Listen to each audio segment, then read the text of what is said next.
Today, I want to talk about finding versus creating love. We learned about romantic love from Hollywood films. There's this magical chemistry, then there's some obstacles, but eventually the couple find their way back together, right? That's typical where the film ends. We presume that they live happily ever after. But looking at online dating profiles, what I see most people describe as a sign of a great date is chemistry. We've grown up with a cultural message about feeling that initial spark as a sign of a great connection and that we are meant to be together, like the universe magic sign that this is right, that's Mr. Right, or she is the right one. And I'm sorry to burst your bubble, but it's a chemical reaction when you experience someone you find physically appealing and familiar. They fulfill a core need that you have at that moment in time. Remind yourself of these three things when you get caught in this trap. You cannot, number one, you cannot see things clearly in the honeymoon stage. This stage can last anywhere from a few weeks to up to 2 years, normally at max. You're blinded by a potent chemical cocktail of dopamine that naturally released to make you bond in that honeymoon stage and invest. It's like the reward hormone that drags you back, almost like an obsession. You will ignore all the negative sides of that person and only see the positives, and you'll likely miss all the red flags. You're living in a dream, a fantasy that will not last. It's the same part of your brain that's active in addiction. Increased dopamine and decreased serotonin is the same chemical imbalance related to obsessive compulsive disorder, hence why you can't stop thinking about them. You're seeing them through a distorted lens, which brings me to point number 2 here, why you should be careful with this. It's called hedonic adaptation. It means that these brain chemicals will eventually stabilize and the honeymoon stage will come to an end. You will eventually move from this honeymoon obsessive stage of new excitement and uncertainty to safety and attachment, which is very different. And the two bonding chemicals, oxytocin and vasopressin, will then start taking over instead, and it will become a different kind of connection. And if you think that means the chemistry is gone, that's where people often leave the relationship and start the cycle all over again. The number 3 is chemistry is really an awful predictor of long-term love and compatibility. As you know now, the initial feeling of chemistry is a temporary elevation of dopamine in your brain, and it will not stick around. You will ignore all the potential issues that might be right in front of your face. It will show you nothing about compatibility in attachment styles, love language, emotional intelligence, values, goals, and other essential factors for long-term love. As that honeymoon stage comes to an end, we often think something is wrong with our relationship and we lost the love for our partner. It's not the same. At this point, a lot of couples will break up and start that cycle with a new partner, and the end result will be the same until you learn that the chemistry that you feel during that initial dating and honeymoon stage will not last, and it does not mean that love is gone. You now have to create a more mature and lasting love, which require a skill set that most of us have just never learned. Mother Nature's initial help is over. You now have to do the work to make that relationship flourish, grow, and continue to be loving. So how do you create this mature and lasting love? The 3 components to lasting love are safety, vulnerability, and responsiveness.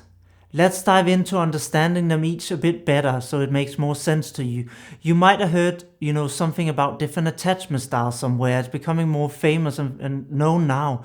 If not, but then here's a quick little roundup or overview for you to catch up. It's important to remember that you can create a secure attachment in your relationship as a couple, no matter what your individual attachment styles are. But the 4 attachment styles are secure attachment. This is considered the most functional and stable attachment styles and easy to have relationships. They often had caregivers that attended to their physical and emotional needs most of the time and were present with them and consistent. Therefore, they're comfortable with intimacy, but also comfortable being on their own. They feel safe in relationship and with others.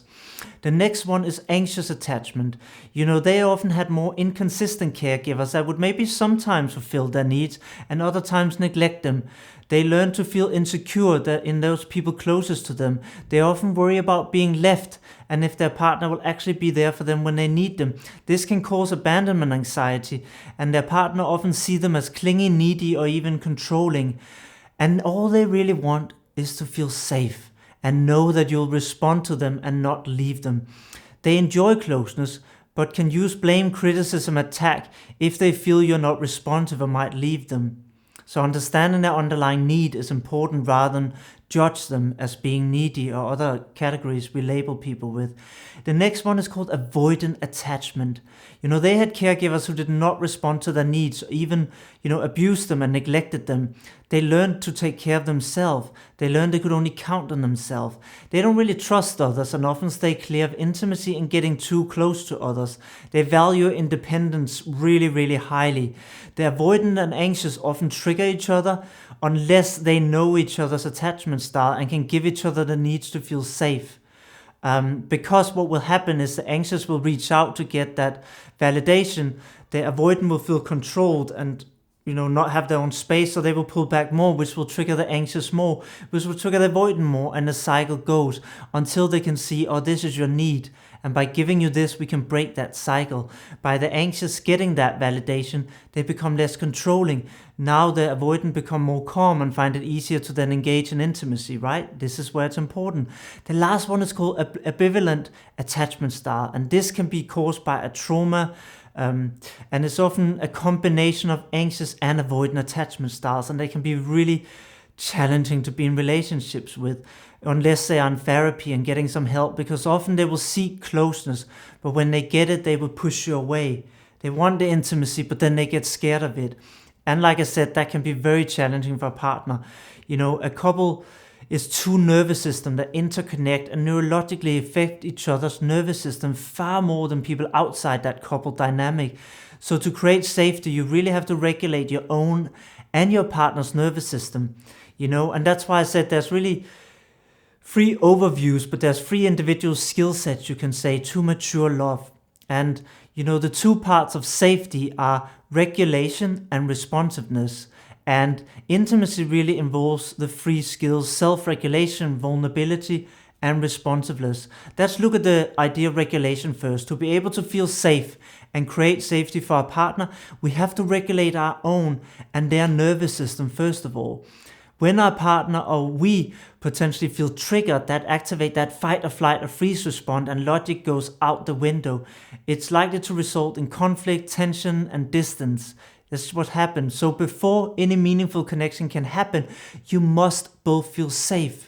We all have triggers from the past based on experiences we had, that made our reaction to a partner excessive and intense in the moment. And once we understand these triggers, we can communicate them to our partner, and this will help them avoid our triggers. And if they step on one of them, they will understand why we overreact and can be more compassionate toward that intense emotional reaction we're having. This is part of giving them our love map, so they know how to navigate our emotional world and nervous system. Without a map, we'll take a lot of wrong turns, and at some point we might get so lost that we can't find our way back.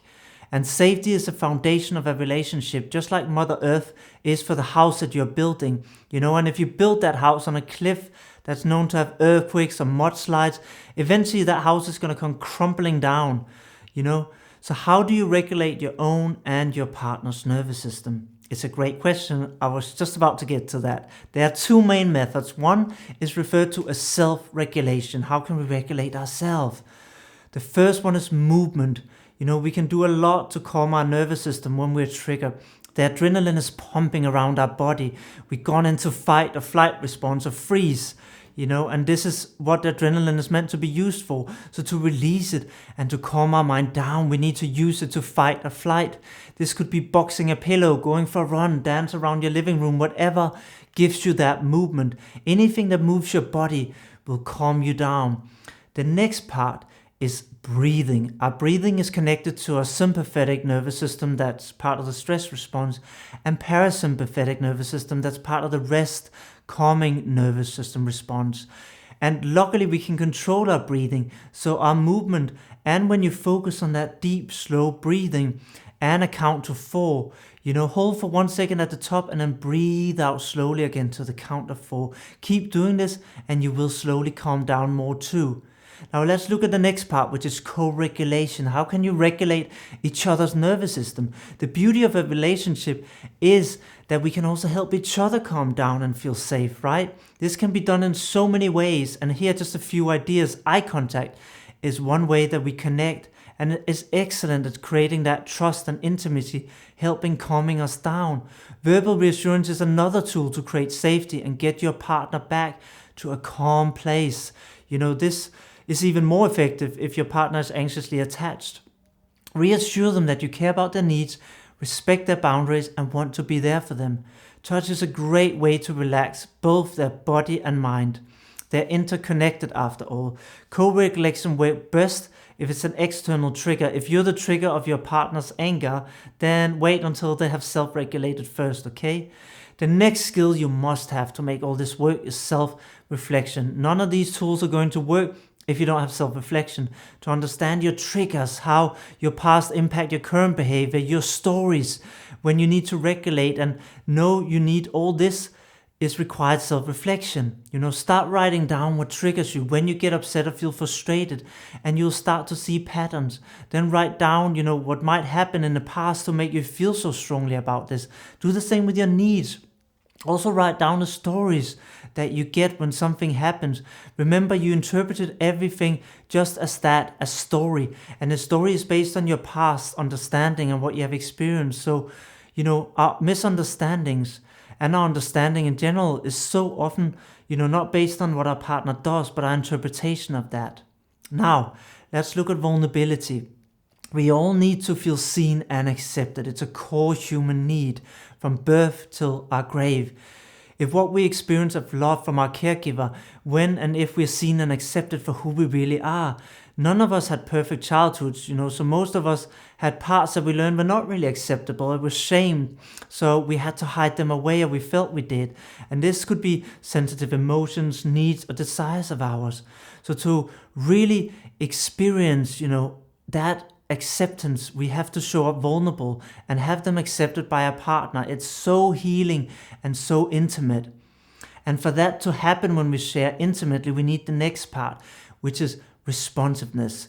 Being responsive to a partner is vital for so many reasons. First, it's a foundation for safety and secure attachment. Responsiveness means we acknowledge our partner's needs and try to fulfill them when we can.